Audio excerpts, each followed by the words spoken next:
Welcome in here to Chatterbox Reacts. Haven't done this week. Reid, Elliot, Reiring, and there's a lot of beef. There's some beef going on in the Twitter sphere this week. I saw that. And most of it is revolving around this article from Paul Dehner, but more importantly, the final two sentences of this tweet. He said, with $8.5 million on the cap and a $3 million roster bonus next month, decision time on Joe Mixon rapidly approaches for the Cincinnati Bengals. Again, this shouldn't be hard. Why keeping him around as currently constructed would willfully jeopardize their title hopes. And this flew, a bunch of Bengals fans and people that cover the Bengals into the discussion that we had last year, and we're doing it all over once and again. What in the heck do we do with Joe Mixon? Obviously, he's a great back. He's second all-time in Bengals rushing yards. He's been phenomenal since he got drafted here.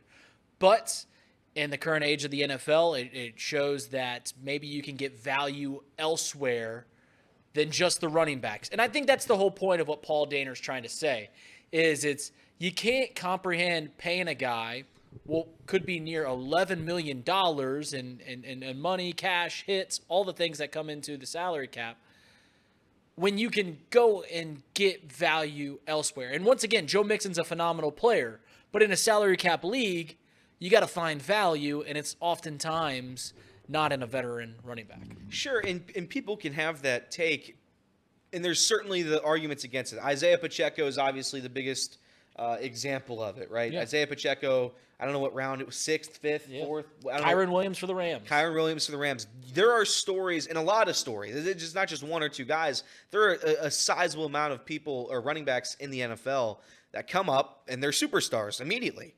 They don't get paid a lot. They get paid the rookie minimum or whatever it is, the rookie contract, and they come up and they're superstars. Here's the issue. I would argue that Joe Mixon is worth the $11 million.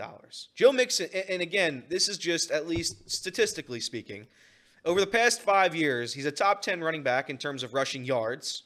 He's a top 10 running back in terms of receiving yards. Right. The only thing he's not a top 10 running back in is payment.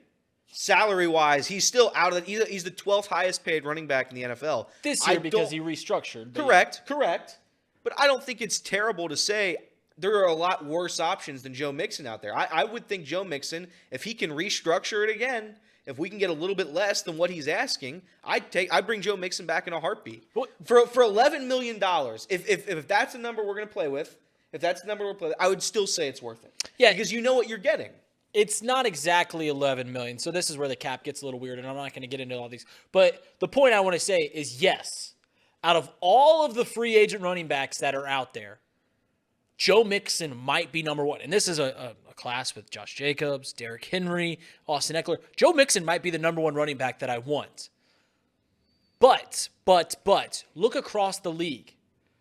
Everyone said before the year, go get Dalvin Cook, make yourself a true contender. Dalvin Cook didn't even play this year.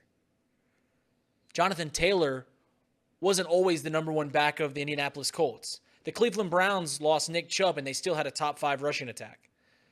You can get value elsewhere than a veteran, expensive running back. Now, Christian McCaffrey is the exception. He's not the rule.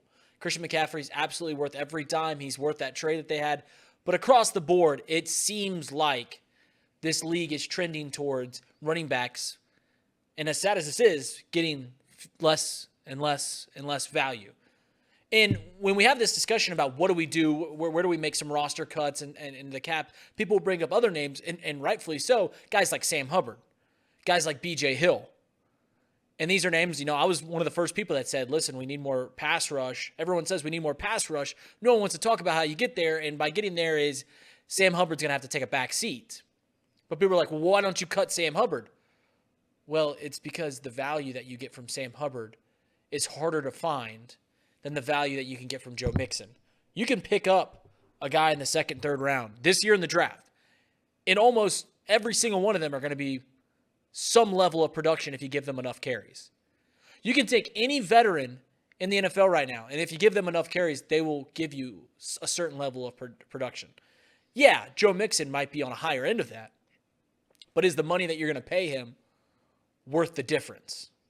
And that's the conversation. It seems like in this day and age of the NFL, the running back is just losing more and more of its value. But I think if you specifically talk about the Bengals. Again, the offensive line has been the story for this team for the past 3 years now. It's been mediocre at best. It hasn't been serviceable. I think if you look at running backs that are about to get drafted, I think you're still going to run into the same issue that Joe Mixon's been having, at least the past year. I don't even know if you call it an issue. I mean, Joe Mixon still last season in a down year had 1,000 yards. He had 9 touchdowns. Receiving wise, he still had 376, which is down from previous years, but still very, very good. He's a good running back, and I don't understand why people freak out upon paying a running back $11 million. And Reid is right. There's certainly a value issue there. You saw it this past offseason with Jonathan Taylor, Saquon Barkley. Teams are unwilling to pay that number right now.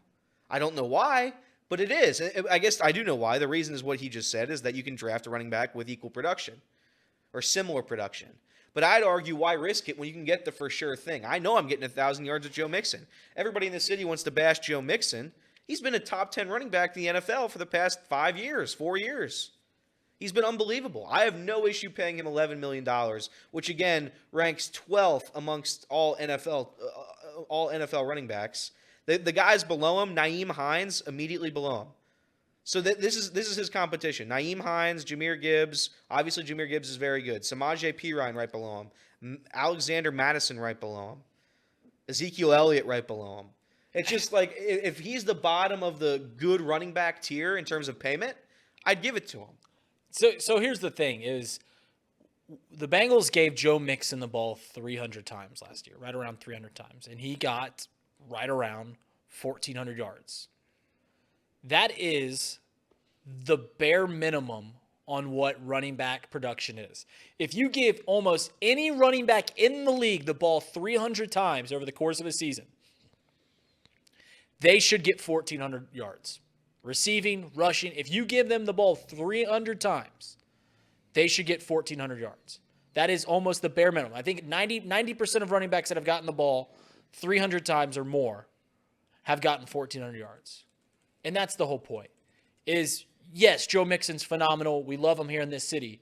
But you wish him on his way and see what Chase Brown does. See what whoever we draft does. See whoever we get. I guarantee, I promise you, there will not be as big of a dip in production as you might think. I guess we'll see. I guess we will see. This has been Chatterbox Reacts. Tell us, do you think the Cincinnati Bengals should keep Joe Mixon under the current contract conditions?